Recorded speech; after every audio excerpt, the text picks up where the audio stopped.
Gabigol pega 2 anos de suspensão por tentativa de fraude ao exame antidoping. Essa é a polêmica do momento, o assunto que está bombando aí nesses últimos dias, desde o seu julgamento que ocorreu na segunda-feira, né? Começou na semana passada, foi finalizado na segunda-feira, e agora fica a pergunta no ar: o que vai acontecer com o Gabriel, como o Flamengo vai se posicionar em relação a essa questão do atleta, se essa suspensão será mantida, se vão recorrer, como é que fica aí a situação de Gabriel. Vamos conversar um pouco sobre isso, sobre novos fatos que aconteceram nessa semana. Então a gente vai tentar trazer aqui várias informações, fique conosco até o final, você que quer saber um pouco mais sobre essa confusão aí, sobre essa punição ao atleta Gabriel Barbosa. Saudações rubro-negras, fala aí galera do Fala Rubro-Negro, meu nome é Alan Castro, eu estou aqui mais uma vez para falar do mais querido para você, torcedor rubro-negro.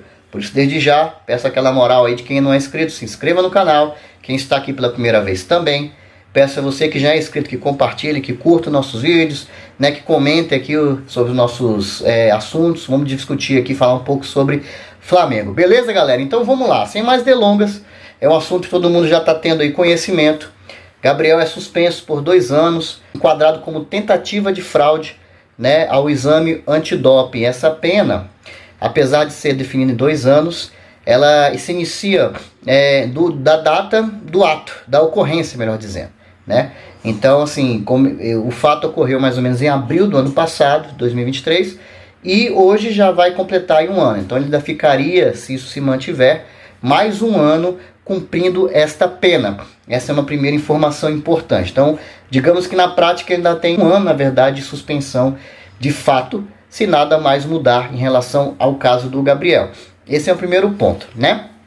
Aí na semana, lógico, tão logo teve essa informação, foi concluído esse julgamento, né? Nessa segunda-feira agora que passou, começou a se falar o que o Flamengo ia fazer, como é que o atleta ia se posicionar, o que a defesa do atleta, que é formada pelo mesmo escritório de advogados, né, que defendeu o Guerreiro na época que também foi pego e comprovado o doping dele, né, quando esteve com a seleção peruana.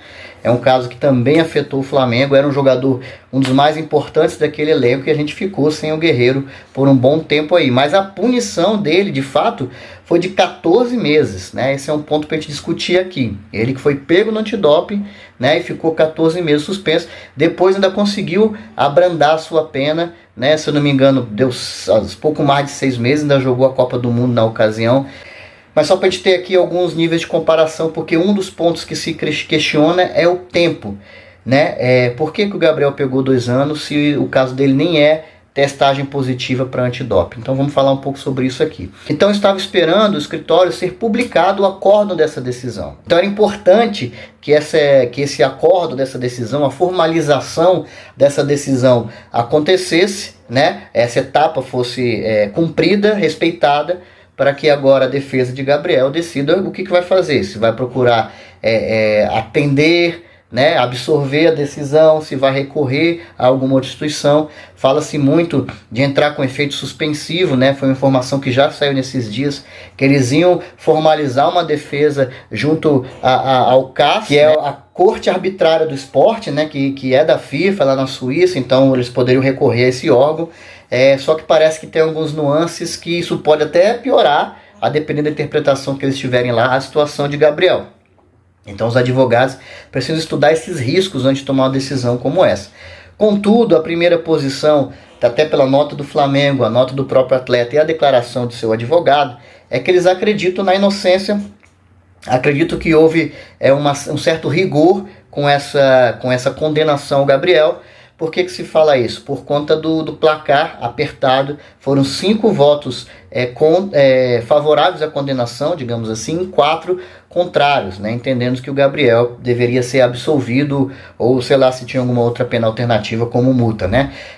A questão que esse placar apertado leva ao entendimento de que, poxa, existem prós e contras, existem motivos que não estão tão assim, trazendo uma certeza do que está sendo julgado, dos elementos que foram utilizados como prova, né? E que essa dúvida gerada nas pessoas que votam é suficiente, ou deveria ter sido suficiente, para manter, assim, para absolver o atleta, né?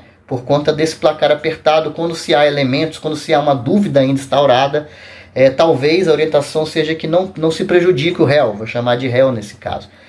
São vários elementos que envolvem este caso. Eu vou trazer aqui, até para o vídeo não ficar muito extenso, um vídeo primeiro do Caio Ribeiro no Sport TV, e depois vou trazer também uma manifestação do Mauro César Pereira no canal da UOL, que eles têm uma live lá, e depois a gente fecha esse vídeo aqui, beleza? Então fica conosco até o final, vamos lá. Porque quando esse pessoal do exame antidoping chegou no clube, o Gabigol já tinha iniciado o treinamento dele, o pré-treinamento dele, que é estipulado individual para cada atleta. E isso causaria uma alteração no exame caso ele fizesse junto com os jogadores, porque ele já tinha feito a parte da musculação. Então, para você zerar o seu organismo e dar um feedback mais limpo no exame, você teria que esperar 2 horas. Instruído pelo Tanuri, médico do Flamengo, que teria comunicado o pessoal do exame antidopagem e falou, olha, ele começou os trabalhos na sala de musculação, então nós precisamos esperar 2 horas e aí ele vai fazer o exame como todos os outros já fizeram. Qual é a diferença? Vocês chegaram, os outros jogadores chegaram depois do exame. Quando vocês chegaram, o Gabigol já tinha iniciado os trabalhos. Diz, e parece que isso vai aparecer, e já foi inclusive aventado em algumas entrevistas, que tem imagens e que tem o horário da chegada dele para comprovar essa informação que eu estou trazendo para vocês. A outra questão, aí o Gabigol parece que não foi o mais simpático com os caras, a gente sabe que o Gabigol não é o cara mais carinhoso do mundo, quando ele põe uma coisa na cabeça ele bate de frente com os caras, e isso teria incomodado o pessoal do exame antidoping. Então tá aí, esse primeiro vídeo do Caio Ribeiro, né, que surpreendeu muita gente, porque assim, poxa, já teve um julgamento que ficou dividido em 2 dias e ninguém trouxe esse elemento que pode ser fundamental, aparentemente, ninguém levou esse elemento para esse julgamento. Se o próprio Dr. Tanuri teria conversado com essa equipe responsável, dizendo que, olha, não dá para ele fazer o exame agora, por que isso não foi levado, né, como para a defesa do Gabriel? Isso é um fato estranho, talvez até tenha sido, a gente não tem essa informação, mas é um fato estranho. Aí depois teve essa outra testemunha que surgiu logo no dia seguinte ao julgamento dele. O oficial teria presenciado, teria visto a coleta aí de urina, né, do Gabriel, e atestado que não houve fraude nenhuma ao processo, né, porque os exames deram negativos em relação ao doping. E aí começou a se levantar de que, olha, a defesa do Gabriel vai levar isso para o CAS, né, como eu já falei aqui, a corte lá da FIFA, vai tentar a absolvição do atleta, ou até mesmo efeito suspensivo enquanto não for julgado, né, porque aí ele poderia jogar nesse período. Só que o problema é que o enquadramento que fizeram, a denúncia do Gabriel, foi no artigo 122, do Código Brasileiro Antidopagem, que ele se refere à fraude, que aparentemente não houve, e à tentativa de fraude. E qual que é o problema dessa tentativa de fraude? Que eles estão entendendo que o Gabriel tentou fraudar. Como? Pelo comportamento que ele teve, atrapalhando o processo de coleta dos atletas, né? Tem até aqui, ó, segundo os oficiais que fizeram os relatos, eles disseram que o Gabriel não se dirigiu a eles antes dos treinos, talvez aí, segundo o Caio Ribeiro, tenha uma explicação. Depois da atividade, os ignorou e foi almoçar, isso aí também convenhamos. Tratou a equipe com desrespeito, quer dizer, disciplina, não seguiu os procedimentos indicados, pegou o vaso coletor sem avisar a ninguém, irritou-se ao ver que o oficial acompanhou até o banheiro para a coleta. Isso faz parte do exame, Gabriel. Não queria deixar o oficial ver ele urinando, né, que eu acho que isso faz parte do processo. Ainda entregou depois o pote onde ele coletou o vaso aberto, o que contraria a orientação que ele recebe previamente. E se ele reclamou que toda vez ele é sorteado para fazer esse tipo de exame, né, dá para ver que ele já conhece o procedimento, não é para alegar que não sabia. A questão é essa. Então as pessoas que estiveram lá provavelmente entenderam que essa foi uma tentativa de fraude, e ela está no mesmo texto legal, né? E segundo esse enquadramento desse artigo, a multa mínima é de 2 anos e a máxima é de 4 anos. Então, em tese, ele foi condenado nesse artigo, nesse texto, e pegou a pena mínima, que é 2 anos. Ah, mas é muito tempo. Ah, nós tivemos outros casos, falei até do Guerreiro no início, que tiveram o doping confirmado e pegaram um prazo menor. Sim, de fato. Essa coerência dos entendimentos do prazo de suspensão também incomoda um pouco.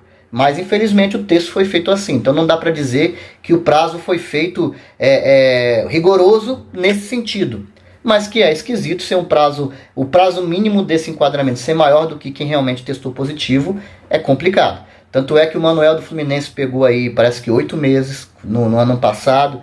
Nós tivemos aqui alguns casos, parecidos com o do Gabriel, a gente trouxe aqui, até anotei para falar aqui nesse vídeo. 2 atletas do Manchester United, não muito tempo atrás, tá? Que também burlaram a regra. O primeiro dele, o Blind, que se eu não me engano ele era holandês, né? O Blind, ele tinha se negado a fazer o exame. Não sei por que ele estava irritado, não sei o motivo que ele se negou, mas tomou uma multa de 5.000 euros na ocasião. E o Phil Jones, que é outro atleta até conhecido, ele teria, assim como o Gabriel, tratado mal os oficiais, parece que ele insultou, usou linguagens abusivas, né? Aí ele pegou de cara 2 partidas, ficou de fora de 2 partidas internacionais, né? E depois pagou mais 10.000 euros. Aliás, o clube ainda teve que pagar uma multa devido ao comportamento do atleta. Então, assim, são casos parecidos, né? Digamos assim, de comportamento inadequado, de desrespeito ao trabalho dos oficiais, que lá na Inglaterra, que é considerado um exemplo nesse caso de disciplina, de controle, etc e tal, né? Teve uma pena muito mais branda. Então, a expectativa da defesa do Flamengo também passa por isso. Eu vou trazer aqui um trecho aqui de uma live do Mauro César Pereira no canal da UOL, né, que falou sobre um tema importante, que é a falta de comando que existia, ou pelo menos existiu durante 2023 para trás, no departamento de futebol rubro-negro. Porque se nós tivéssemos, ele fala até de um outro caso com o próprio Gabriel no jogo contra o Fortaleza, vocês vão lembrar disso. Porque se na ocasião, de dentro de todos aqueles profissionais que trabalham como dirigente, de alguma forma, coordenador, enfim, gerente do departamento de futebol, tivesse tomado uma atitude, né, de comando do tipo, ele é um atleta, um funcionário, de certa forma, seu subordinado. Ele devia ter falado: Gabriel, presta atenção, você vai parar agora o que está fazendo e vai lá fazer o exame. Algo nesse sentido. Não, você vai sim, é uma determinação, você tem que ir, vai logo.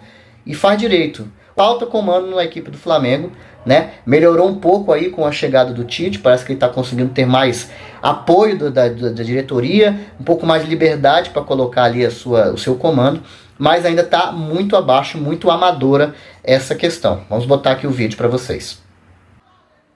Exatamente. E ontem já surgiu uma versão muito estranha, a versão surge lá do Sport TV, via Caio Ribeiro, segundo o qual o médico falou que ele já tinha começado a atividade, tinha que esperar 2 horas. Mas peraí, gente, se o médico falou e tudo mais, o Gabigol nem tinha que discutir com os caras. Aí o médico do Flamengo vai até a equipe antidopagem: olha, o Gabriel já começou a fazer atividade e por isso, se ele colher o material agora, vai dar um resultado errado, sei lá, tem que ser feito depois, tem que esperar 2 horas, vamos aguardar e tudo. O médico teria que resolver isso. E ele só deveria fazer o quê? Seguir o que o médico do Flamengo e a equipe decidissem. Até entendo que ele tivesse bem pé da vida, porque parece que sempre ele era um dos sorteados, né, para fazer o exame. Ok, então você vai lá, faz o xixi do vidrinho e depois você solta os cachorros. Galera, assim não dá. Toda vez que vocês vêm aqui, só sempre eu. Por que sempre eu? Digamos, né?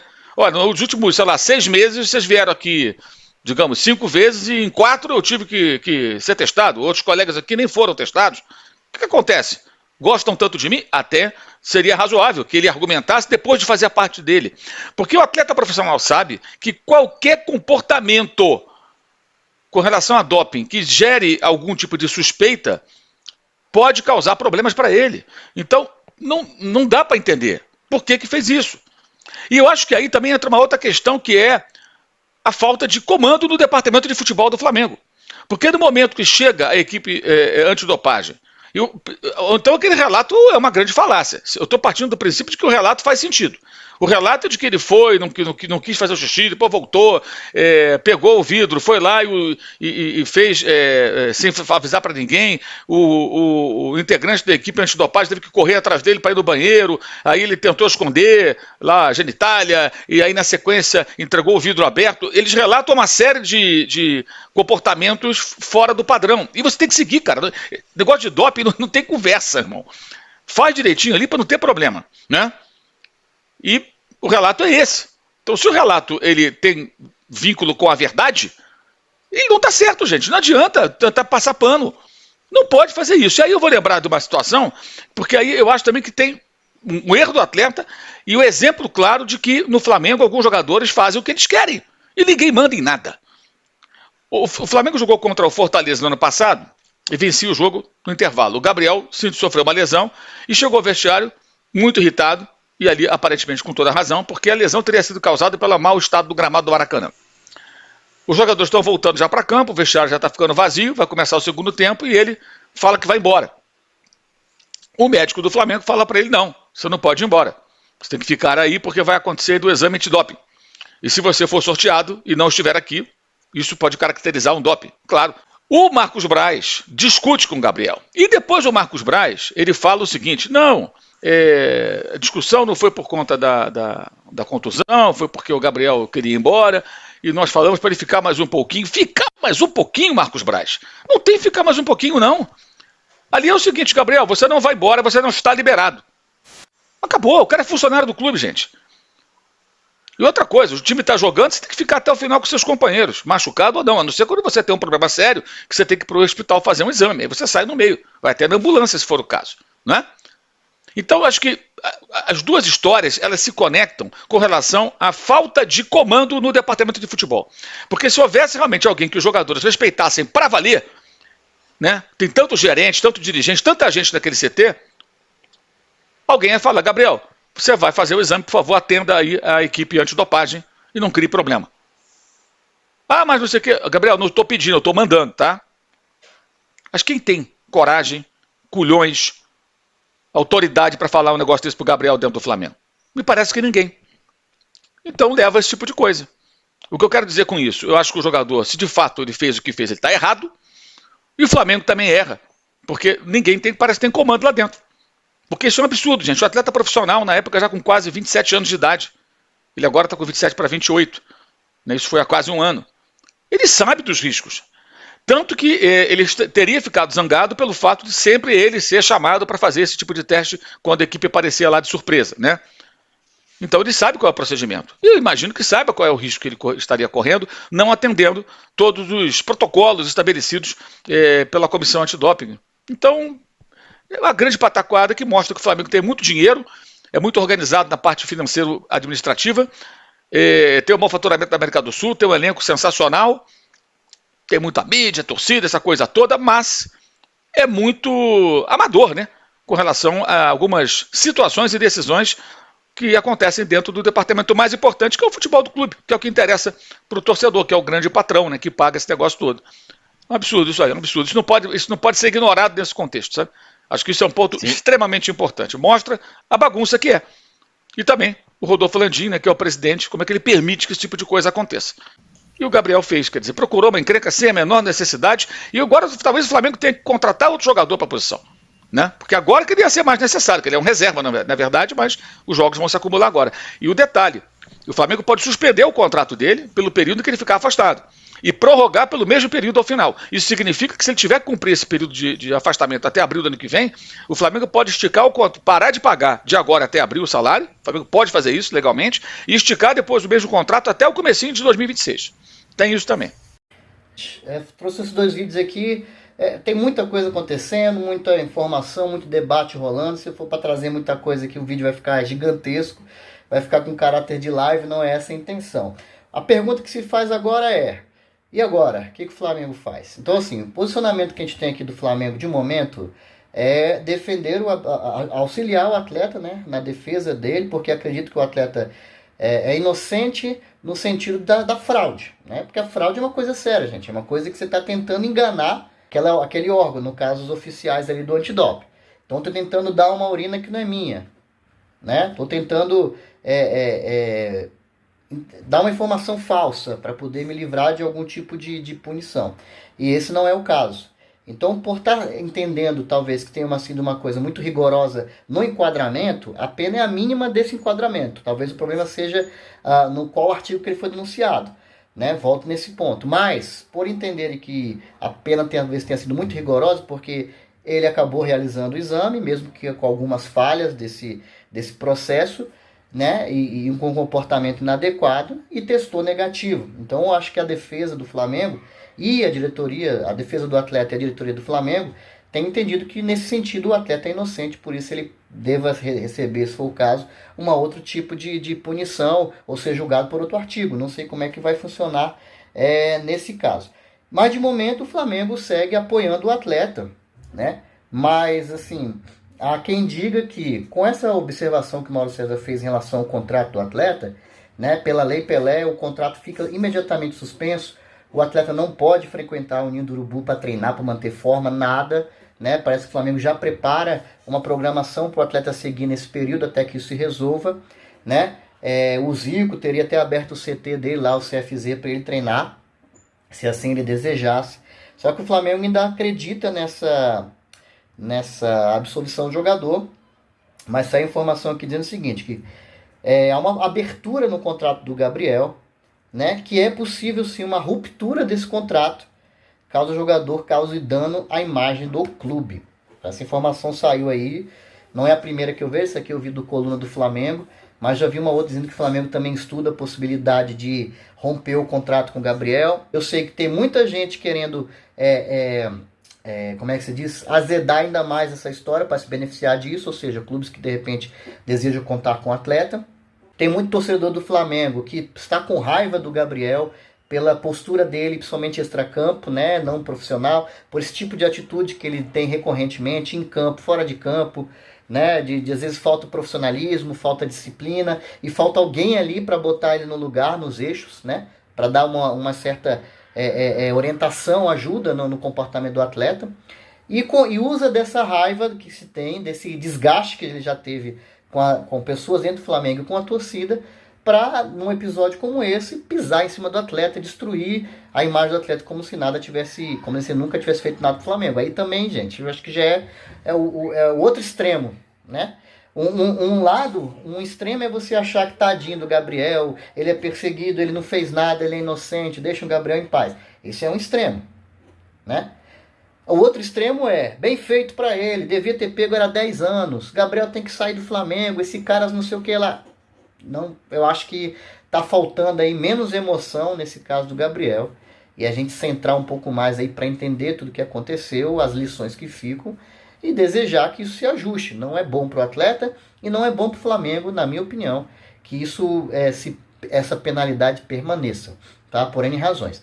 Mas já surge notícias como essa que eu li, que talvez uma certa ala dos cabeças aí do Flamengo estudem a possibilidade de, se isso se mantiver, se essa punição realmente acontecer, fazer uma ruptura, né, do contrato, fazer uma rescisão contratual sem nenhum tipo de indenização ao atleta, por conta das suas atitudes.